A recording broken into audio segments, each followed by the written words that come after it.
பிரியமான தேவனுடைய ஜனமே, இவ்வேளையிலே கர்த்தருடைய பாதத்திலே அமர்ந்து அவரை விண்ணப்பம் செய்யும்படியான, அவரோடு பேசும்படியான இந்த பெரிய பாக்கியத்தை இந்நாளிலே கர்த்தர் கொடுத்த தயவுக்காக அவரை நாம் நன்றியோடு கூட ஸ்தோத்திரிப்போம். நாளிலே கர்த்தர் என்ன வார்த்தையை கொண்டு நம்மோடு பேசுகிறார் என்று பார்ப்போம். சங்கீதம் 86 அதிகாரம் 11 வசனம். கர்த்தாவே, உமது வழியை எனக்கு போதியும், நான் உமது சத்தியத்திலே நடப்பேன்.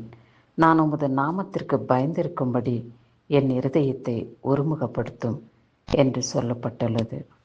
நம் வாழ்க்கையிலே பலவிதமான சோதனைகள், வேதனைகள், தீங்கு, துக்கம், துயரம் நேரிட்டாலும் கூட அவருடைய பாதத்திலே அமர்ந்து அவர் நமக்கு கற்பிக்கப்பட்ட வார்த்தையின் பிரகாரம் நமக்கு அவர் போதித்த ஒவ்வொரு சொல்லின் பிரகாரம் நாம் நடக்க பரிசுத்த ஆவியானவர் நமக்கு உதவி செய்தருள வேண்டும் என்று அவர் சந்நிதியிலே நாம் நிலைத்திருப்போம். அவர் சத்தியத்திலே நாம் எப்பொழுதும் நிலைத்திருக்க வேண்டும். அவருடைய பாதப்படியிலே நாம் நிலைத்திருக்கும் பொழுது, நாம் காத்திருக்கும் பொழுது நம்மளை கர்த்தர் நல்வழிப்படுத்த வல்லவராயிருக்கிறார். நான் உமது நாமத்திற்கு பயந்திருக்கும்படி என் இருதயத்தை ஒருமுகப்படுத்தும் என்று அவரிடத்தில் நாம் வேண்டிக் கொள்வோம்.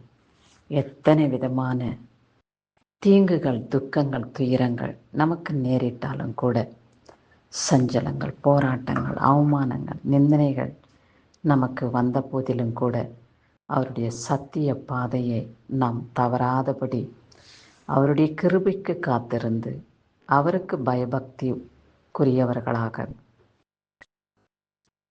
வாழ்ந்திட கர்த்தர் நமக்கு கிருபை செய்தருளவு, நம்மேலே இரக்கம் வைக்க அவருடைய இரக்கத்துக்கு நாம் நிலைத்திருந்து அவர் இரக்கத்தை பெற்றுக்கொண்டு அவர் கிருபையினாலே மூடப்பட்டு அவருடைய வார்த்தையினாலே நாம் அபிஷேகம் பண்ணப்பட்டவர்களாக எப்பொழுதும் நிலைத்திருப்போம்.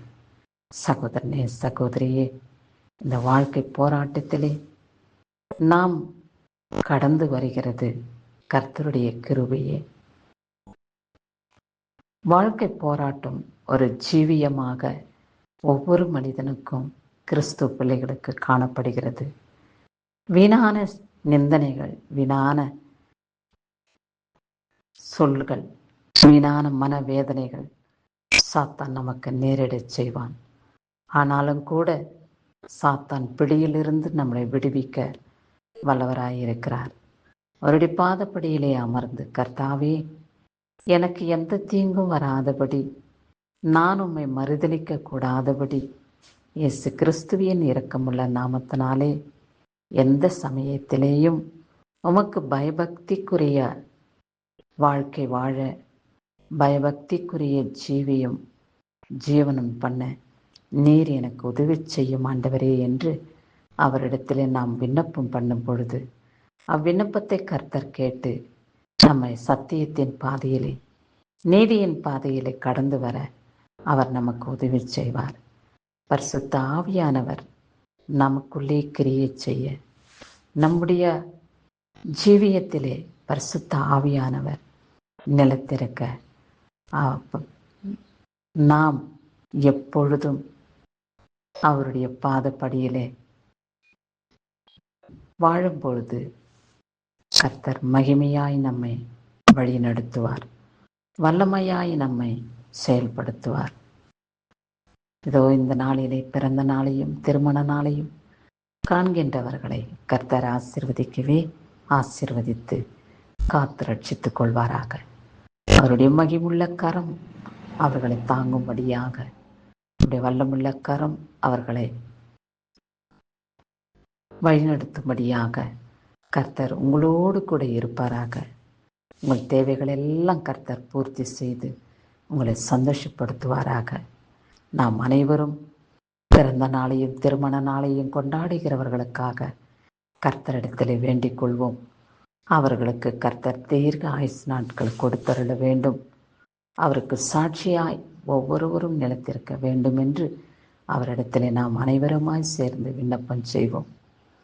அவ்விண்ணப்பத்தை கர்த்தர் கேட்டு நம் அனைவரையும் கர்த்தர் சத்தியத்தின் பாதையிலே நடத்தி நம்மை சந்தோஷத்தோடு மனமகிழ்ச்சியோடு அவருடைய நாமத்துக்கு மகிமையாக வாழ உதவி செய்வாராக என்று சொல்லி, கர்த்தாவே, என்னுடைய விண்ணப்பத்துக்கு நீர் செவி கொடுத்து ஆசீர்வதித்து வழிநடத்தின தயவுக்காய் ஸ்தோத்திரம் என்று ஸ்தோத்திர பலியோடு இவ்விண்ணப்பத்தை நாம் முடிப்போம். கிறிஸ்துவுக்கே சதா காலங்களிலும் மகிமை உண்டாகட்டும். ஆமென்.